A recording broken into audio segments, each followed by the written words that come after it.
Je serai bref. Je vais dire, parce que c'est la coutume de tous ceux véritablement qui ont été appelés à servir Dieu ici. Et le constat que je fais, 99,99% de tous ceux qui ont été appelés à servir Dieu sont des personnes véritablement qui ont un passé véritablement excusez-moi, satanique. C'est des enfants du diable à 100%. Si, est-ce que vous comprenez ce que je veux dire? C'était. Et je l'ai été aussi.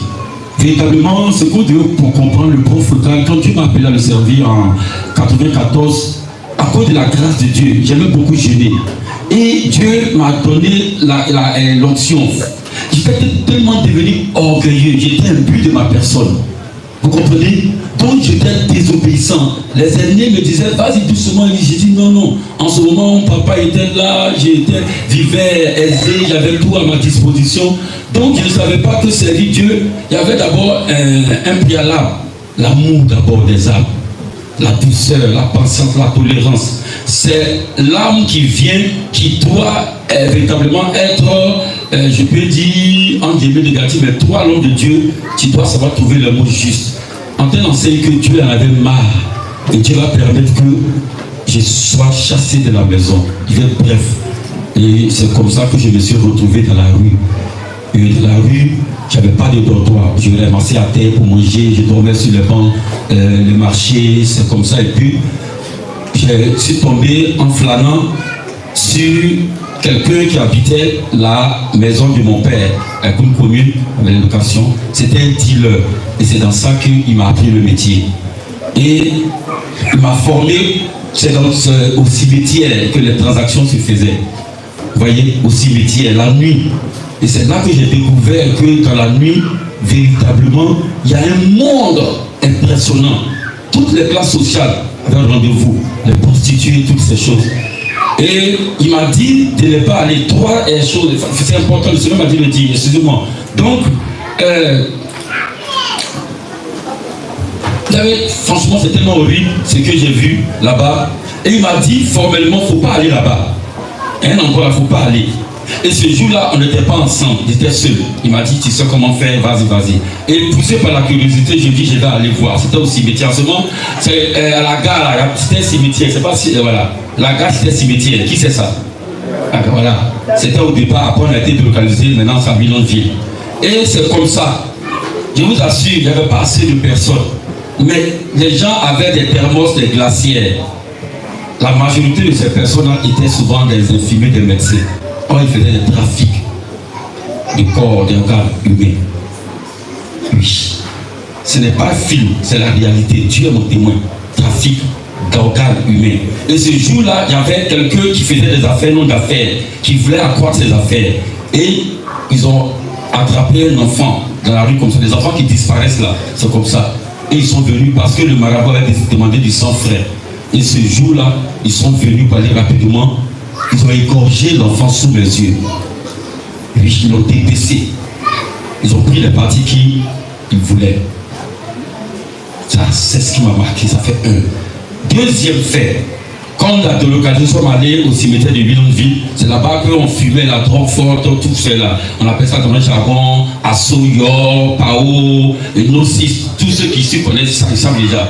Voilà. Donc, et c'est comme ça. Et c'est la nuit. Et puis, ce jour-là, ils sont venus trois voitures. Trois voitures étaient venues. Une voiture principale au milieu, placardée, marque, je ne sais pas si c'est orange. Qu'on appelle là, ambassadeurs, non, les ambassadeurs tout là. Diplomate. Voilà, diplomate, très bien, c'est ça. Mais c'était l'Afrique centrale et tout comme ça, à cause du drapeau. Donc il était venu ce jour-là avec des gardes de corps. Et le marabout est sorti, il est venu vers nous. Il dit, bon, on a un service à vous demander. Voilà. Il dit, est-ce qu'on vient d'enterrer un cadavre, surtout un corps féminin, un jour, 2 jours, 3 jours. Parmi nous, il y a un qui a dit oui, une femme 2 jours, là-bas. Il a dit, si vous déterrez ce cadavre-là, on vous donne 300 000 francs. Vite fait, on a déterré le cadavre. Et le monsieur, le marabout, a dit, bon, parce que l'autre voulait être promu à être un poste de ministre. Il voulait être ministre dans son pays là-bas. Voici la condition. On a déterré le cadavre. Le monsieur a couché avec le cadavre. Oui. Sans préservatif. avec une bague. Il a fait des incantations. Il a dit ceci devant nous. Il dit toutes les fois, en dehors de ta femme, que tu dois avoir des rapports sexuels avec des femmes, n'importe quoi, n'importe qui comme ça, pour accroître ta puissance dans les affaires, pour être intouchable dans les affaires, imbattable dans les affaires, ou même pas à tout là. Chaque fois, soit elle devient folle, ou bien soit elle meurt. Voici le pacte. Et troisième fait qui m'a marqué, et puis on s'arrête là à cause du temps. Véritablement, après un dealer, j'ai été proxénète. Excusez-moi du thème, j'ai couché à près de 3000 femmes. Et en 7 fois, voici ça, j'ai été séropositif. Vous pouvez monter là-bas. 7 fois, j'ai eu sida. 7 fois. Mais j'ai vu l'important d'être appelé à servir Dieu. Tu peux faire malin comme tu veux. La mort s'en va. Mais je vous encourage à faire. Il faut que tu fasses, tu vas montrer les preuves tangibles. 7 fois. Madame était là, la 7e fois, elle était au courant. Elle m'a soutenu. On couche ensemble, elle n'est pas athée, moi je suis athée. On ne comprend pas mystère. Donc voici les médicaments. C'est plus que la drogue. Voilà. Donc, et ce jour-là, en ce moment j'étais proxénète. Il y avait une fille à Pilos que j'aimais beaucoup, et c'est la plus gentille. Souvent les gens venaient, et puis on la rasait, elle vendait ses cheveux. Vous comprenez? Elle vendait ses cheveux pour avoir l'argent. Et quand elle vend, elle organisait la fête pour tout le monde. Très gentille. Souvent, elle faisait des cadeaux à ses clients. Elle dit, tu n'as pas l'argent la prochaine fois. Elle était très brisée. Ça suscitait la jalousie. Et j'ai vu que dans ce commerce-là, des femmes font des choses horribles. Elles mettent des choses là-bas pour partir, voilà, pour attirer la clé. Tout ça, j'ai vu. Hein? Voilà. Et là-bas aussi, j'ai vu des chrétiens venus se prostituer. Dieu est mon témoin. Je vous dis la vérité. Oui. À cause des mèches. Des chrétiens venus se prostituer. Des femmes mariées venues se prostituer. Je vous dis la vérité. Dieu est là et puis je parle. Et cette jeune fille-là qui était très gentille a disparu. Ce jour-là, on ne la voyait plus. Donc souvent, elles vont dans les régions, lorsqu'il y a les traits de café cacao là-bas. Donc on s'est dit que sûrement elle va revenir. Il y a longtemps, elle était, on l'a oublié. Un beau jour, des jeunes gens l'ont vue au carrefour de Makassi, ils l'ont vu. Et ils l'ont déposé, et puis ils l'ont déposé devant une cour inachevée. Et puis ils l'ont mis sur une bâche noire. En ce moment, on avait quitté parce que la police nous traquait. J'étais avec une amie qui était prostituée. C'est elle qui m'hébergeait, on faisait tout. Et en face de nous, comme ça, je vous assure qu'à 20 mètres, elle était là, elle agonisait.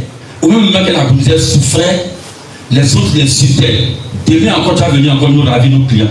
Nos clients. C'était la joie pour eux qu'elle meure. Et l'autre qui a dit, bon, on va donner à manger.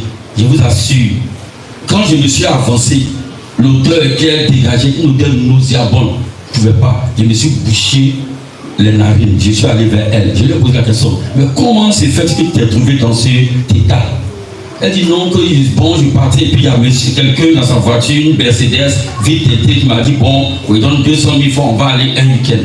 Et dans la voiture, il m'a proposé la boisson, il y avait glacière, canette, j'ai bu. Au moins, je suis réveillé, je suis retrouvé dans une maison clôturée. Et là-bas, je vois, il y avait des blancs, caméras, films pornographiques. Ils ont abusé de moi comme ils voulaient. Et le comble, puisque c'est mon métier, j'ai dit que c'est la punition, il n'y a pas de problème. C'était ton métier. C'était son... Non, voilà, c'est pas moi. C'était ton métier. C'était mon métier. Voilà, excusez-moi. C'était mon métier. Donc, le comble, l'homme a voulu que ce soit des chiens maintenant qui viennent coucher avec elle. Oui. Excusez-moi. Ce sont des chiens qui viennent coucher avec moi. Elle dit elle peut accepter pour les hommes, mais pour les chiens là, elle ne peut pas. Avec elle, elle dit elle ne veut pas. Donc en se débattant, les chiens l'ont mordu, l'ont griffé. Et puisqu'ils ne pouvaient pas la conduire à l'hôpital, parce qu'ils allaient poser des questions, c'est là qu'ils sont venus la déposer. Donc regardez bien tout ce temps-là, sans soin médical. Quand je suis allé, et j'ai dit que je vais la retourner comme ça. Elle était tout le temps couchée là, elle ne peut pas se mouvoir. La retourner pour donner à boire, je vous assure, les asticots sortaient de son dos comme ça.